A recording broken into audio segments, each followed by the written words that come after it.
সুপ্রিয় 2020 সালের উচ্চ মাধ্যমিক পরীক্ষার্থীরা, তোমাদের সকলকে জানাচ্ছি আন্তরিক শুভেচ্ছা। আশা করি স্রষ্টার অশেষ মহিমায় তোমরা সকলেই ভালো আছো। আমি আল্লাহর রহমতে ভালো আছি। সীতাকুণ্ড সরকারি মহিলা কলেজের অনলাইন ক্লাস রসায়ন বিষয়ের পক্ষ থেকে তোমাদের সকলকে জানাচ্ছি সুস্বাগতম। সুপ্রিয় শিক্ষার্থী, আজকে একটা ইম্পর্ট্যান্ট বিষয় নিয়ে আমি আলোচনা করব, সেটা হচ্ছে কোয়ান্টাম সংখ্যা। এই কোয়ান্টাম সংখ্যার উপর একটা প্রশ্ন আগত 2020 সালে উচ্চ মাধ্যমিক পরীক্ষায় আসার সম্ভাবনা খুবই বেশি।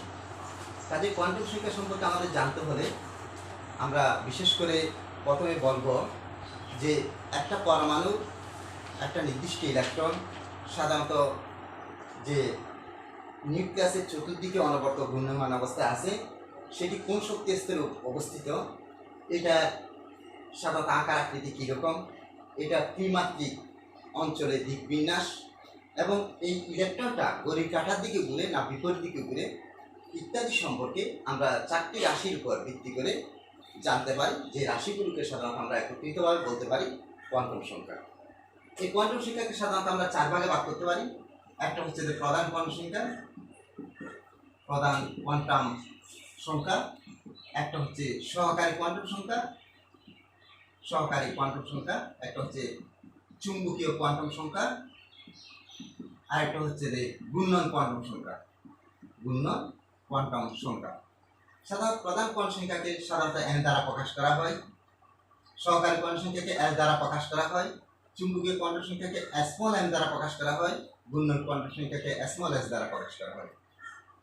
সাধারণত আমরা কোনো একজন ব্যক্তির যদি ঠিকানা জানি, তাহলে ওই ব্যক্তিকে যেভাবে শনাক্ত করতে পারি, তার সম্পর্কে জানতে পারি, ঠিক কোনো একটা পরমাণুর ইলেকট্রনের যদি আমরা ঠিকানা, বিশেষ করে এই কোয়ান্টাম সংখ্যা সম্পর্কে আমরা জানি, ওই পরমাণু সম্পর্কে আমরা জানতে পারি এবং ওই পরমাণুর ঠিকানা আমরা পেয়ে যাই।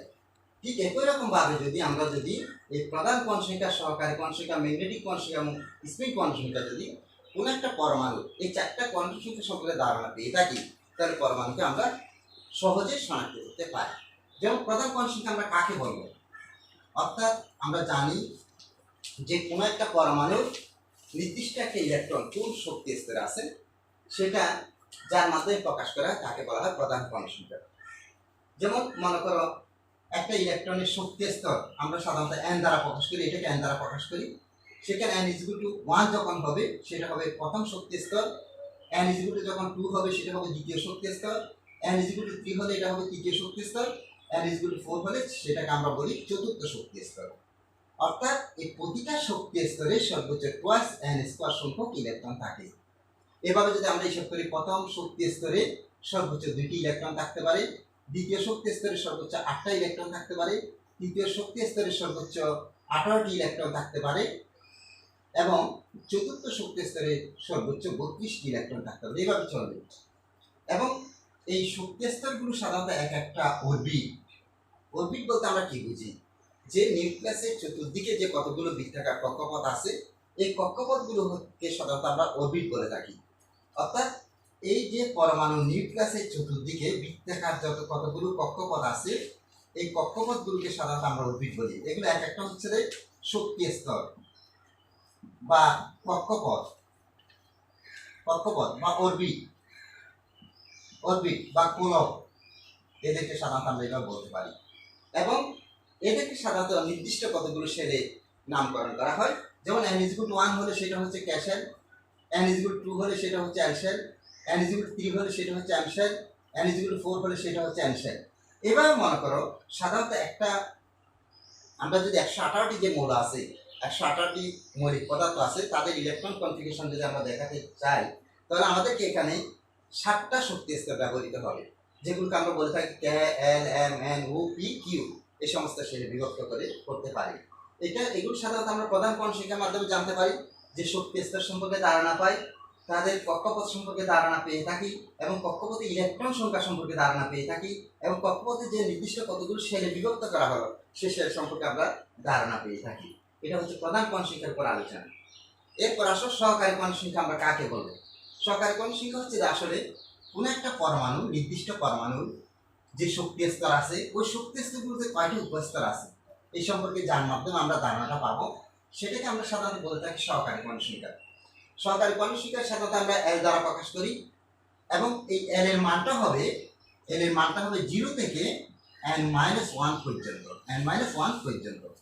অর্থাৎ যেখানে n ইকুয়াল টু মনে করো 1 হবে সেখানে l এর মান হবে 0, যেখানে n ইকুয়াল টু মনে করো 2 হবে সেখানে l এর মান হবে 0 আর 1, যেখানে n ইকুয়াল টু মনে করো 3 হবে সেখানে l এর মান হবে 0 1 2, অর্থাৎ 0 থেকে n-1। সেখানে n যদি 3 হয় তাহলে n-1 মানে 2 পর্যন্ত হবে।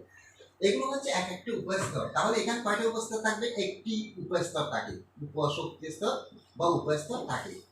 আর এখানে উপস্তর থাকবে দুইটি উপস্তর থাকে, এরকম এখানে তিনটি উপস্তর থাকে। এরকম করে আমরা লিখতে পারি। আসলে এই উপস্তরগুলোর সুনির্দিষ্ট নাম আছে। যেমন এই এস এলিজিবিলিটি যখন 0 হবে সেটাকে আমরা সাধারণত এস বলে থাকি, এস উপস্তর বলে থাকি। এলিজিবিলিটি যখন 0 আর 1 হবে সেটা যেহেতু এলিজিবিলিটি 2, এখানে n is equal to 1 তাহলে এটা 1s হবে, 1s উপস্তর হবে। এখানে n is equal to যেহেতু 2, n is equal to 0 1 সেক্ষেত্রে 2s এবং 2p উপস্তর হবে। আবার n is equal to যেখানে 3 হবে সেখানে 3s 3p এবং 3d হবে। আবার n is equal to যখন 4 হবে সেখানে n এর মান হবে 0 1 2 n-1 মানে কি 3 পর্যন্ত। যেখানে n এর মান 4 সেখানে n এর মান 0 থেকে 3 পর্যন্ত। অর্থাৎ এখানে 4টি উপস্তর হবে। কয়টি উপস্তর? 4টি উপস্তর থাকে, সেগুলোকে 4s 4p 4d 4f এই ধরনের উপস্তর দ্বারা আমরা চিহ্নিত করে থাকি। এই যে s p d f এগুলোর নামের উৎস আছে। s মানে হচ্ছে স্বাদ, স্বাদ মানে তীক্ষ্ণ, p মানে প্রিন্সিপাল, এটা হচ্ছে প্রধান। আর d মানে হচ্ছে ডিফিউজ, এটা হচ্ছে পরিব্যাপ্ত। আর f মানে হচ্ছে ফান্ডামেন্টাল মানে হচ্ছে মৌলিক। এই সমস্ত নামের উৎস দ্বারা আমরা সাধারণত s p d f এগুলো প্রকাশ করে থাকি। এবং আরেকটা কথা মনে রাখতে হবে, এগুলো প্রতিটা উপস্তরের সর্বোচ্চ 2 × 2s + 1 সংখ্যক ইলেকট্রন থাকে, 1 সংখ্যক ইলেকট্রন থাকে। অর্থাৎ এইরকম যদি হয় n এর মান যদি 0 হয়, s এর জন্য n এর মান 0, সেখানে তাহলে এখানে 0 হলে 0 + 1 2 কে 2 দুইটা ইলেকট্রন থাকবে। আবার p এর মধ্যে কয়টা ইলেকট্রন থাকবে? p এর জন্য n এর মান হচ্ছে 1, সেখানে মনে করো এই 2 এর কে 3 3 2 6, p এর মধ্যে 6টা ইলেকট্রন থাকবে। ঠিক একই রকম ভাবে d এর মধ্যে 10টা ইলেকট্রন থাকবে, f এর মধ্যে 14টা ইলেকট্রন থাকবে। এরকম সাধারণত ইলেকট্রন আমরা সাধারণত এই রুলের উপর, এই নিয়মের উপর ভিত্তি করে আমরা প্রত্যেকটা উপস্তরে ইলেকট্রন সংখ্যা নির্ধারণ করতে পারি। যেমন আমি বললাম s উপস্তরে সর্বোচ্চ 2টা ইলেকট্রন থাকতে পারে। এটা কোন রুলের উপর ভিত্তি করে? 2 × 2s + 1 এই রুলের উপর ভিত্তি করে। যেখানে l এর মান 0 হবে সেখানে তোমার অরবিটাল ইলেকট্রন থাকবে 2টি। যেখানে l এর মান 3 হবে সেখানে 3 2 6 4 7 2 14টা ইলেকট্রন থাকবে। এরকম যতগুলো উপস্তর আছে s p d f g h i এগুলো এখন পর্যন্ত নামকরণ হয় না, এক পর্যন্ত হয়েছে। এগুলোতে সাধারণত কয়টা ইলেকট্রন থাকতে পারে সর্বোচ্চ সে সম্পর্কে আমি ধারণা দিলাম। অর্থাৎ এগুলো এক একটা উপস্তর, যাদের আকৃতিগুলো গোলাকার হতে পারে, ডাম্বেল আকৃতি হতে পারে, 2 লোক বিশিষ্ট ডাম্বেল আকৃতি, দিয়েও কিন্তু 4 লোক বিশিষ্ট ডাম্বেল আকৃতি, কতগুলো আকৃতি আকার আমরা দেখাবো পরবর্তীতে। এখন এটা আমি সহকারী কোয়ান্টাম সংখ্যা সম্পর্কে কি বললাম, তাহলে তার সংজ্ঞাটা দিলাম। এটার মাধ্যমে আমি একটু উপস্তরের ধারণা পেয়ে থাকি। এটার মাধ্যমে আমরা যে কয়টা উপস্তর থাকতে পারে সেই সম্পর্কে ধারণা পেয়েছি, এবং উপস্তরের সর্বোচ্চ কয়টা ইলেকট্রন থাকতে পারে সে সম্পর্কে ধারণা পাওয়া গেল।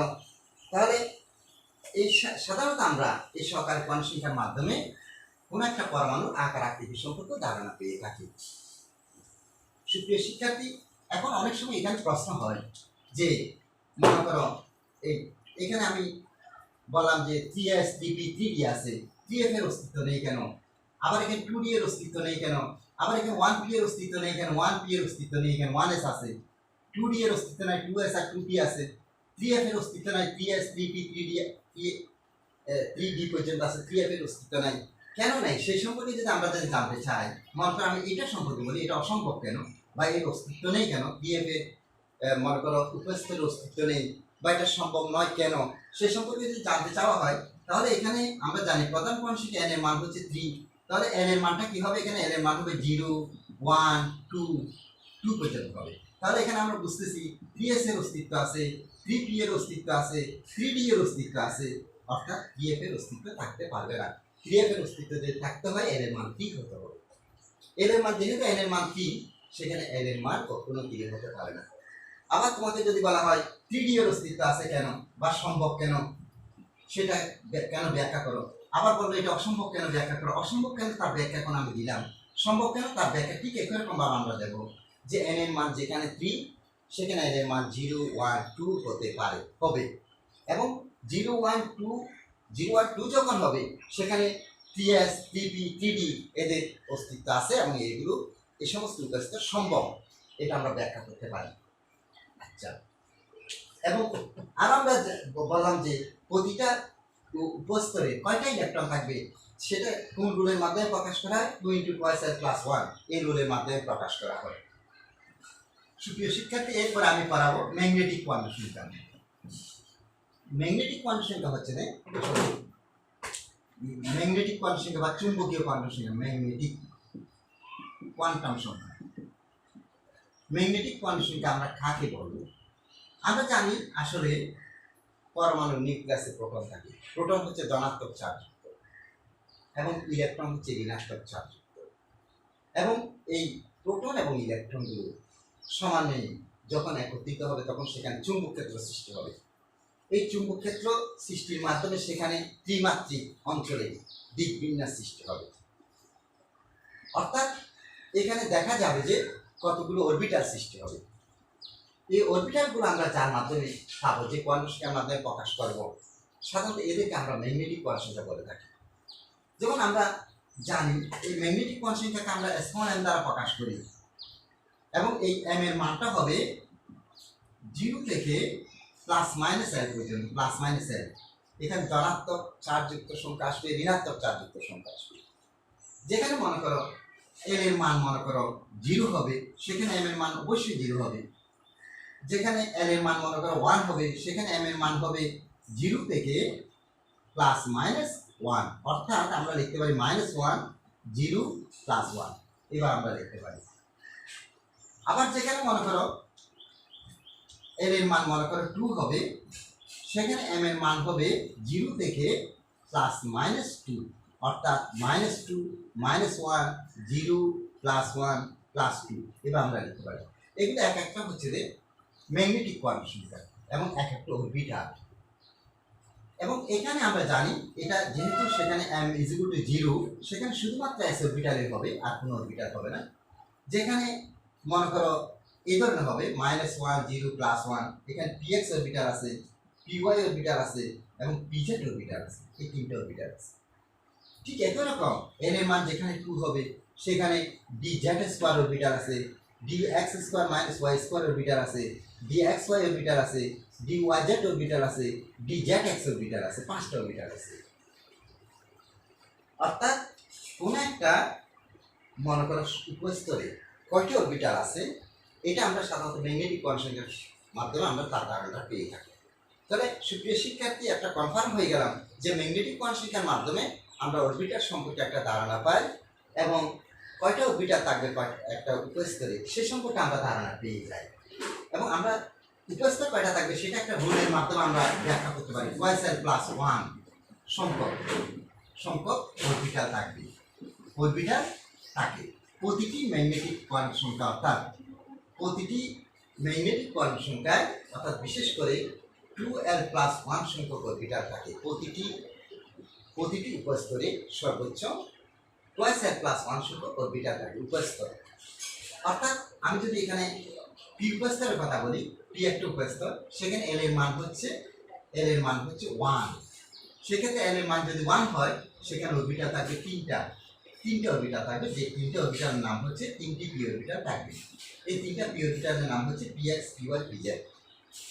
এবং যেখানে মনে করো d উপস্তরের কথা বলবো, সেই d উপস্তরের মধ্যে সাধারণত আমরা যদি হিসাব করি, যেখানে l এর মান হচ্ছে 2, তাহলে l এর মান যদি 2 হয়, সেখানে 2 গুণ হচ্ছে 4 থেকে 5, 5টি অরবিটাল থাকবে, 5টি অরবিটাল থাকবে d উপস্তরে, 5টি অরবিটাল থাকবে। এই 5টি অরবিটালে এভাবে আমরা সাধারণত নামকরণ করে থাকি, এবং প্রতিটা অরবিটালে সর্বোচ্চ 2টি ইলেকট্রন থাকে।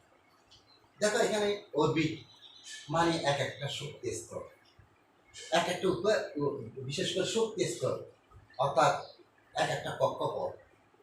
অর্থাৎ অরবিট আমরা কাকে বলছিলাম, যে নিউক্লিয়াসের চতুর্পার্শ্বে ইলেকট্রন অবস্থানের জন্য কতগুলো বৃত্তাকার কক্ষপথ থাকে, ওই বৃত্তাকার কক্ষপথগুলোকে সাধারণত আমরা অরবিট বলে থাকি। আর অরবিটাল হচ্ছে যে নিউক্লিয়াসের চতুর্দিকে যে বৃত্তাকার কক্ষপথ আছে, সে বৃত্তাকার কক্ষপথের কোনো কোনো স্থানে প্রায় ইলেকট্রন থাকার সম্ভাব্যতা 95 থেকে 99%, ওই সমস্ত অঞ্চলকে সাধারণত আমরা অরবিটাল বলি। এবং প্রতিটি অরবিটালের সর্বোচ্চ 2টি ইলেকট্রন থাকে। এটা আমাদের মনে রাখতে হবে যে ম্যাগনেটিক কোয়ান্টিটির মাধ্যমে আমরা অরবিটালের ধারণা পেয়ে থাকি, এবং সহকারী কোয়ান্টিটির মাধ্যমে আমরা উপস্তরের ধারণা পেয়ে থাকি, আর প্রধান কোয়ান্টিটির মাধ্যমে আমরা শক্তি স্তরের ধারণা পেয়ে থাকি। এরপরে আসবে যে স্পিন কোয়ান্টাম সংখ্যা বা ঘূর্ণন কোয়ান্টাম সংখ্যা। ঘূর্ণন কোয়ান্টাম সংখ্যা সম্পর্কে যদি আমরা বলি, দেখো ঘূর্ণন কোয়ান্টাম সংখ্যা বা স্পিন কোয়ান্টাম সংখ্যা, ঘূর্ণন কোয়ান্টাম সংখ্যা বা স্পিন কোয়ান্টাম সংখ্যা, ঘূর্ণন কোয়ান্টাম সংখ্যা বলতে আমরা কি বুঝি? অর্থাৎ আসলে যে মনে করো প্রতিটা অরবিটালে যে 2টা ইলেকট্রন থাকবে, ইলেকট্রনগুলো কোনো সময় ঘড়ির কাঁটার দিকে ঘুরবে, কোনো সময় ঘড়ির কাঁটার বিপরীত দিকে ঘুরবে। ঘড়ির কাঁটার দিকে যখন ঘুরবে তখন তার স্পিন কোয়ান্টাম সংখ্যার মান হবে +12, এবং ঘড়ির কাঁটার বিপরীত দিকে যখন ঘুরবে তখন তার স্পিন কোয়ান্টাম সংখ্যার মান হবে -12। অর্থাৎ প্রতিটা অরবিটালে যে 2টা ইলেকট্রন থাকে, তাদের স্পিনগুলো ঘড়ির কাঁটার দিকে যাবে এবং বিপরীত দিকে যাবে। প্রথম ইলেকট্রনগুলো ঘড়ির কাঁটার দিকে যাবে, দ্বিতীয় স্তরের ইলেকট্রনগুলো ঘড়ির কাঁটার বিপরীত দিকে যাবে। মনে করো পি এর মধ্যে 6টা ইলেকট্রন থাকতে পারে। এই 6টা ইলেকট্রনের মধ্যে প্রথম 3টা ইলেকট্রন ঘড়ির কাঁটার দিকে যাবে, পরের 3টি ইলেকট্রন ঘড়ির কাঁটার বিপরীত দিকে যাবে। এবার মনে করো এদের ইলেকট্রন সম্পর্কে যে আমরা ধারণা পাবো যে কোয়ান্টাম সংখ্যার মাধ্যমে, সেই কোয়ান্টাম সংখ্যাকে সাধারণত আমরা বলে থাকি ঘূর্ণন কোয়ান্টাম সংখ্যা। তাহলে আমরা সাধারণত একটা মনে করো ইলেকট্রন সম্পর্কে যখন জানবো, ইলেকট্রন সম্পর্কে জানার মাধ্যমে আমরা পরমাণু সম্পর্কে জানতে পারি, এবং পরমাণুটা কি হতে পারে, পরমাণুর ঠিকানা এবং পরমাণু সম্পর্কে আমরা ধারণা লাভ করতে পারি। এটাই হচ্ছে কোয়ান্টাম সংখ্যার সম্পর্কে ধারণা। তাহলে এখন আমরা যদি মনে করো এই যে অরবিটাল ম্যাগনেটিক কোয়ান্টাম সংখ্যার মাধ্যমে আমরা মনে করি বিশেষ করে কোনো একটা শক্তি স্তরে, এই যে কোয়ান্টাম সংখ্যার মাধ্যমে কোনো একটা শক্তি স্তরে কয়টা অরবিটাল থাকবে, কয়টা ইলেকট্রন থাকবে, সেটা আমরা সাধারণত নির্ধারণ করতে পারি। যেমন মনে করো তোমাকে বলা হলো যে একটা শক্তি স্তর, মনে করো তৃতীয় শক্তি স্তর, তৃতীয় শক্তি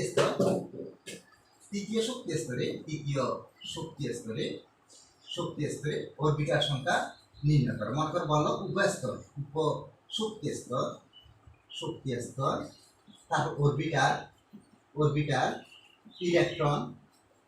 ইলেকট্রন সংখ্যা নির্ণয় করো।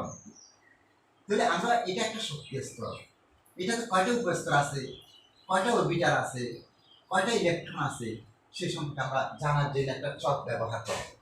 একটা চকের মাধ্যমে আমরা এদের সম্পর্কে ধারণা দেবো। অর্থাৎ তৃতীয় শক্তি স্তরে আমি উপস্তর সম্পর্কে ধারণা দেবো, অরবিটাল সম্পর্কে ধারণা দেবো, ইলেকট্রন সম্পর্কে ধারণা দেবো, ইলেকট্রন সংখ্যা সম্পর্কে ধারণা দেবো। তাহলে এখানে মনে করো আমি দেখলাম শক্তি স্তর থেকে আমি পাবো উপশক্তি স্তর বা উপস্তর পাবো, উপস্তরের সংখ্যা,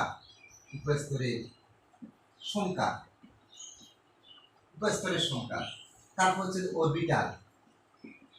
অরবিটাল সমূহ, এটা উপস্তর সমূহ। তারপর এখানে লিখতে পারি অরবিটাল সংখ্যা, তারপর লিখতে পারি মনে করি ইলেকট্রন সংখ্যা। তাহলে আসলে এখানে আমরা শক্তি স্তর L সম্পর্কে ধারণা পাবো, এখানে উপশক্তি স্তর L সম্পর্কে ধারণা পাবো, এখানে ম্যাগনেটিক কোয়ান্টাম সংখ্যা M সম্পর্কে ধারণা পাবো, এখানে স্পিন কোয়ান্টাম সংখ্যা S সম্পর্কে ধারণা পাবো। অর্থাৎ এখানে আমি উপস্তর না রেখে সহকারী কোয়ান্টাম সংখ্যা লিখতে পারি, এখানে অরবিটাল সংখ্যা না রেখে আমরা ম্যাগনেটিক কোয়ান্টাম সংখ্যা লিখতে পারি। এখানে আমি যদি স্পিন কোয়ান্টাম সংখ্যা লিখি, মনে করি স্পিন কোয়ান্টাম সংখ্যা লিখলাম, তারপর কলামে গিয়ে আমি ইলেকট্রন সংখ্যা লিখলাম, স্পিন কোয়ান্টাম সংখ্যা বা ঘূর্ণন কোয়ান্টাম সংখ্যা,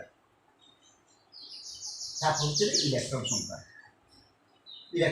তাহলে কোন একটা পরমাণু নির্দিষ্ট শক্তি স্তরে যে কয়টি উপস্তর আছে, কয়টি অরবিটাল আছে, কয়টি ইলেকট্রন আছে, এগুলো সম্পর্কে আমরা ধারণা দিতে পারি, উপস্থিত সংখ্যা সম্পর্কে ধারণা দিতে পারি। যেমন আমি এখানে তৃতীয় শক্তি স্তরের কথা বললাম, তৃতীয় শক্তি স্তরে n এর মান হবে 3, n ইকুয়াল টু হবে 3। তাহলে এখানে উপশক্তি স্তরগুলো কি হবে? একটা হবে 3s, একটা হবে 3p, আর একটা হবে 3d। তিনটে উপস্তর হবে। উপস্তর সংখ্যা হচ্ছে তিনটি উপস্তর আমি পেলাম। এখন এখানে অরবিটালগুলো কি হবে? একটা মনে করো এখানে উপশক্তি স্তর, যদি মনে করো এখানে s হবে যে 0 এর জন্য, এটা p হবে 1 এর জন্য, d হবে 2 এর জন্য, তাহলে এখানে অরবিটাল সমূহ সাধারণত কি হবে? এটা 0 এ হবে, এবং 0 মানে এটা হচ্ছে যে 3s, আর এখানে মনে করো -1 হবে, 0 হবে, +1 হবে, এখানে 3px, 3py এবং 3pz এভাবে হবে। আবার এখানে মনে করো 2 এর জন্য, এই 2 এর জন্য সাধারণত এটা 1s এর জন্য আমি পেলাম, এটা p এর জন্য পেলাম, এগুলো d এর জন্য -2, -1, 0, +1, +2। অর্থাৎ এখানে আমরা দেখতে পাচ্ছি যে উপস্থিত অরবিটালগুলো কি হবে? একটা হচ্ছে যে 3d z², একটা হচ্ছে 3d x² - y², 3d xy হবে, 3d yz হবে, 3d zx হবে, এগুলো আমরা পাবো। তাহলে এখানে অরবিটাল সংখ্যা হচ্ছে 1, 2, 3, 4, 5, 6, 7, 8, 9, 9টা অরবিটাল আছে। আমরা দেখতে পারি 9টা অরবিটাল আছে। তাহলে এখানে স্পিন কন্ডিশন হবে এটার জন্য +12, আরেকটার জন্য -12, এখানে এগুলোর জন্য +12, -12, এভাবে হবে +12, -12, +12, -12, এরকম মনে করো তিনটা হলো। এখানে ঠিক আছে এরকম +12, -12, এরকম আমি আরও মনে করো 4বার লিখবো। তাহলে এখানে আমরা দেখতেছি যে ইলেকট্রনটা 1, 2, 3, 4, 5, 6, 7, 8, 9, 10, 11, 12, 13, 14, 15, 16, 17, 18টি ইলেকট্রন থাকবে। সুপ্রিয় শিক্ষার্থী, সাধারণত এখানে আমি যে 4টা কোয়ান্ট সংখ্যা ব্যবহার করলাম, এটা হচ্ছে প্রধান কোয়ান্ট সংখ্যা। তাহলে এটার জন্য প্রধান কোয়ান্ট সংখ্যা n এর মান হবে দেখি, n এর মান হবে, প্রধান কোয়ান্ট সংখ্যার জন্য n এর মান হবে মনে করো 3। এটা হচ্ছে যে সহকারী কোয়ান্ট সংখ্যা, এগুলো হবে ম্যাগনেটিক কোয়ান্ট সংখ্যা, এগুলো হবে, এবং অরবিটাল সংখ্যা হবে 9টা, আর এখানে ইলেকট্রন সংখ্যা হবে 18টি। আমার অনেক সময় তোমার প্রশ্ন হতে পারে তৃতীয় শক্তি স্তরে উপস্থিত সংখ্যা কয়টি? মানে তৃতীয় শক্তি স্তরে উপস্থিত সংখ্যা হলো 3টি, ব্যাখ্যা করো কেন? তাহলে তুমি বলবে যেহেতু n এর মান 3, সেখানে l এর মান হবে, সহকারী কোয়ান্ট সংখ্যা হবে l = 0, 1, 2, তাহলে সেখানে 3টে উপস্থিত থাকতে পারে। এই 3টে উপস্থিত তুমি দেখাবে এভাবে, অর্থাৎ 3s, 3p, 3d। এখন যদি তোমাকে অনেক সময় এই মানে তৃতীয় শক্তি স্তর না বলে তোমাকে বলতে পারে m শেলে কয়টা ইলেকট্রন আছে, m শেলে কয়টি অরবিটাল আছে, m শেলে কয়টি উপস্থিত আছে। m শেল বলতে আমরা বুঝি আসলে সেটা তৃতীয় শক্তি স্তর। এই যে আমি একটা পরমাণু নিউক্লিয়াস দেখালাম, এই যে তার চতুর্দিকে যে ইলেকট্রন স্তর দেখালাম, এই যে ইলেকট্রন স্তর এভাবে দেখালাম, এটা হচ্ছে আসলে নিউক্লিয়াস, এটা হচ্ছে প্যার শেল, এটা হচ্ছে অ্যাল শেল, এটা হচ্ছে অ্যান শেল, এটা হচ্ছে অ্যান শেল, এখানে 4টা শেল। এটা যদি আমি নিউক্লিয়াস ধরি, তাহলে বাকি শেলের সংখ্যা হবে সেখানে 4টি। তাহলে এই যদি বলা হয় তৃতীয় শক্তি স্তরে ইলেকট্রন সংখ্যা বের করো, তাহলে এইভাবে আমাদের ইলেকট্রন সংখ্যা বের করে আসতে হবে। অবশ্যই ইলেকট্রন সংখ্যা বের করতে হলে এখানে সব কলামগুলো থাকতে হবে, এর যতগুলো কলাম আছে সব থাকতে হবে। যদি অরবিটাল সংখ্যা বের করতে বলে, তাহলে এগুলো থাকতে হবে। বিশেষ করে এই প্রশ্নগুলো কিন্তু 1 বছর 2 বছর পর পর আসে। কাজে এই প্রশ্নটা খুব ইম্পর্টেন্ট যে তৃতীয় শক্তি স্তরে কয়টি উপস্তর আছে, কয়টি অরবিটাল আছে, কয়টি ইলেকট্রন আছে, এই সম্পর্কে যদি আমাদের মনে করো ধারণা নিতে হয়, তাহলে এই চকটাকে আমাকে অবশ্যই লক্ষ্য করতে হবে। আমরা জানি আসলে প্রতিটা শক্তি স্তরে সর্বোচ্চ 2n² সংখ্যক ইলেকট্রন থাকে। তাহলে 2n² সংখ্যক ইলেকট্রন থাকা মানে এখানে n এর মান হচ্ছে 3, তাহলে 2 × 3² মানে সেখানে 18টি ইলেকট্রন আছে। সুপ্রিয় শিক্ষার্থী, এভাবে সাধারণত আমরা 18টি ইলেকট্রন সম্পর্কে ধারণা দিতে থাকবো। এখানে যদি তোমাকে যদি জানতে চাওয়া হয় যে চতুর্থ শক্তি স্তর, মানে এখানে তৃতীয় না বলে বলল চতুর্থ শক্তি স্তর, এবং সেখানে অ্যানসার বলল অ্যানসার। তাহলে অ্যানসার সম্পর্কে বলতে আমরা এখানে চতুর্থ শক্তি স্তরের নাম লিখবো, চতুর্থ শক্তি স্তর, চতুর্থ শক্তি স্তর। এখন n সম্পর্কে এখানে লিখবো 4, তখন এখানে 4s হয়ে যাবে, এটা 4p হয়ে যাবে, এটা 4d হয়ে যাবে, আর একটা 4f আসবে। এখানে ঠিক এরকম আমি বলবো 4টি উপস্তর আছে। এখানে আমি 4s লিখবো, 4px, 4py, 4pz, 4dx, 4dz square, 4dx square minus y square, 4dxy, 4dyz, 4dzx। আবার এখানে মনে করো -3, -2, -1, 0, +1, +2, +3 এরকম হতে পারে। আবার এগুলো মনে করো, এগুলো অরবিটালের নামগুলো হচ্ছে মনে করো f1, f2, এবার f7, 7টা, এখানে 7টা অরবিটাল আছে এখানে। তো এখানে আমরা সর্বমোট অরবিটাল সংখ্যা এখানে 9টা ছিল, 9 7 আর 7 যোগ হয়ে যাবে, তাহলে হয়ে যাচ্ছে কয়টি? 16টি মনে করো কি থাকবে? অরবিটাল থাকবে। 16টি অরবিটাল থাকবে কোথায়? চতুর্থ শক্তি স্তরে, বা যেখানে n is equal to 4 অর্থাৎ n শেলে, এবং সেখানে ঠিক একই রকম ইলেকট্রন আবার যদি এরকম মনে করো 7 গুণ 14টা লিখি, তাহলে এখানে আরো 14 যোগ হয়ে কয়টি? 32টি ইলেকট্রন থাকবে। অর্থাৎ আমি তোমাদেরকে দেখাচ্ছি যে চতুর্থ শক্তি স্তরে কয়টি উপস্থিত থাকবে? 4টি উপস্থিত থাকবে। চতুর্থ শক্তি স্তরে কয়টি অরবিটাল থাকবে? 16টা অরবিটাল থাকবে। চতুর্থ শক্তি স্তরে ইলেকট্রন সংখ্যা কত হবে? 32টি। সাধারণত এইভাবে আমরা সেটা ব্যাখ্যা করতে পারি, আলোচনা করতে পারি। সুপ্রিয় শিক্ষার্থী, এটা খুব ইম্পর্টেন্ট একটা প্রশ্ন, মনে রাখবে, এটা আসার সম্ভাবনা আছে। তাহলে আমি যে কিছুক্ষণ আগে বললাম যে একটা নির্দিষ্ট পরমাণু মনে করে ইলেকট্রন বিন্যাস থেকে আমি মৌলটাকে কিভাবে শনাক্ত করবো সে সম্পর্কে একটু ধারণা দিই। মনে করো আমি সাধারণত এখানে তোমাকে বলা হলো যে এখানে প্রধান কোণ সংখ্যাকে আমরা সাধারণত প্রকাশ করি n, সহকারী কোণ সংখ্যাকে প্রকাশ করি মনে করো l, ম্যাগনেটিক কোণ সংখ্যা প্রকাশ করি m, স্পিন কোণ সংখ্যা প্রকাশ করি s। এখন যদি মনে করো আমাকে যদি হাইড্রোজেন সম্পর্কে বলতে বলে যে হাইড্রোজেনের 4টা, হাইড্রোজেন যে 1s1 ইলেকট্রন, একটা ইলেকট্রন আছে, এই 4টে ইলেকট্রনের মনে করো এই একটা ইলেকট্রনের 4টি কোণ সংখ্যার মান কিভাবে দেখাবে? যেমন এখানে আমি 1 লিখলাম, n এর মান 1 হবে। আমি কিছুক্ষণ আগে বললাম যেখানে n এর মান 1 হয় সেখানে l এর মান হবে 0।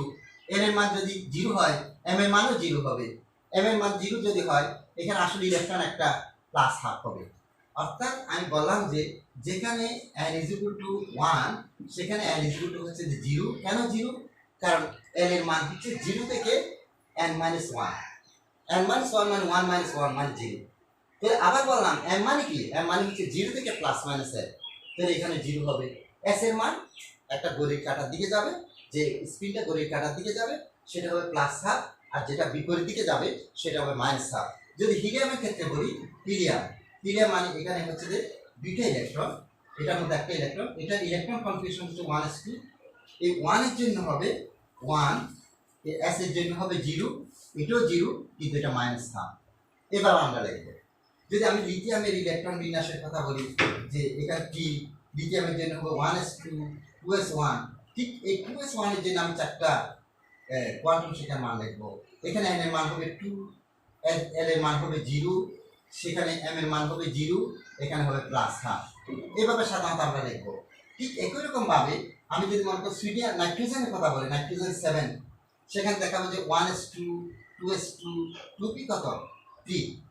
এখানে 2p3 অর্থাৎ তৃতীয় ইলেকট্রনটি, p এর তৃতীয় ইলেকট্রনটি 4টি কোণ সংখ্যার মান আমাকে দেখতে হবে। তাহলে এখানে n এর মান হবে 2, এই নাইট্রোজেন জন্য n এর মান হবে 2 এবং p এর জন্য হবে 1। আমরা জানি যেখানে n এর মান 1 সেটা হচ্ছে p উপস্তরের জন্য 1 হয়, এবং p উপস্তরের জন্য 1 হবে। সেখানে আমরা জানি 3টে অরবিটাল থাকে, একটা হচ্ছে px, একটা হচ্ছে py, একটা হচ্ছে pz। প্রথমটা হবে px, দ্বিতীয়টা হচ্ছে py, তৃতীয়টা হচ্ছে pz। অর্থাৎ প্রথমটা -1, দ্বিতীয়টা 0, পরেরটা +1, তাহলে এখানে +1 হবে। এবং প্রথম 3টা হবে প্লাস হাফ, শেষে 3টা হবে মাইনাস হাফ।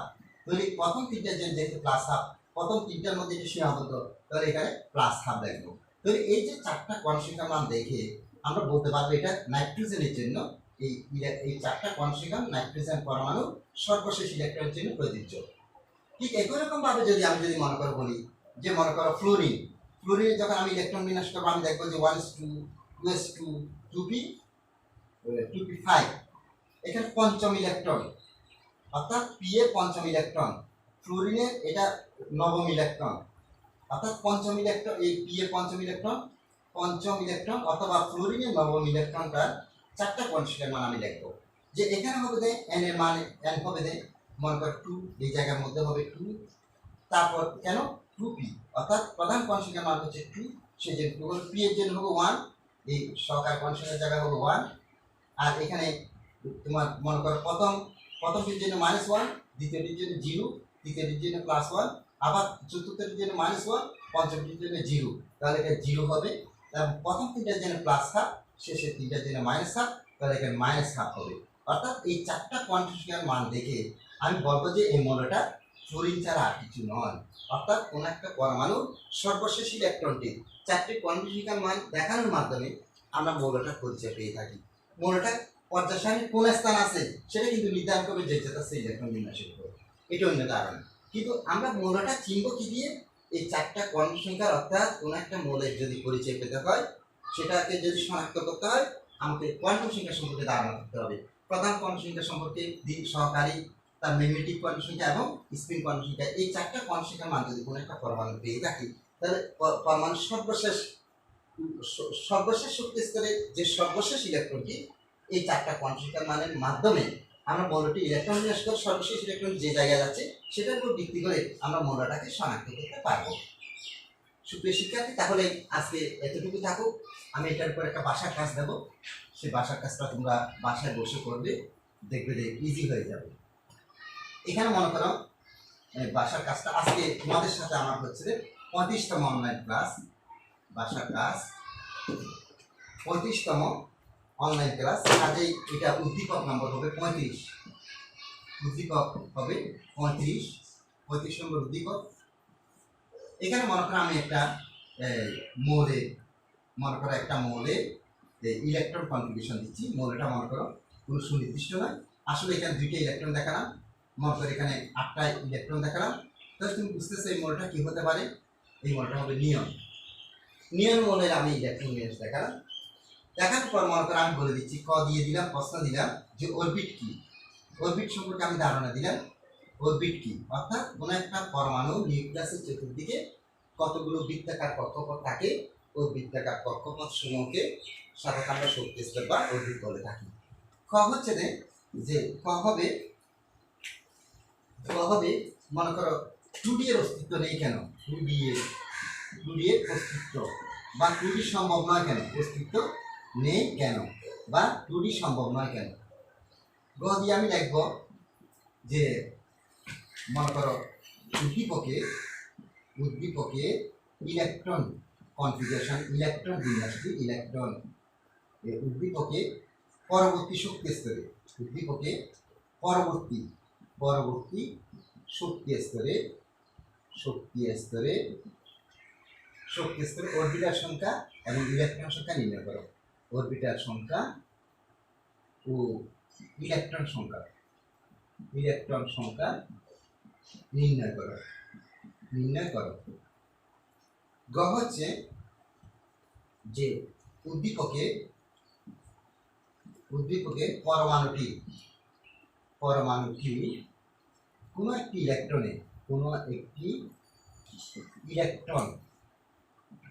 ইলেকট্রন সম্পর্কে জানতে হলে যে সকল রাশির ধারণা থাকতে হবে তাদের সম্পর্কে আলোচনা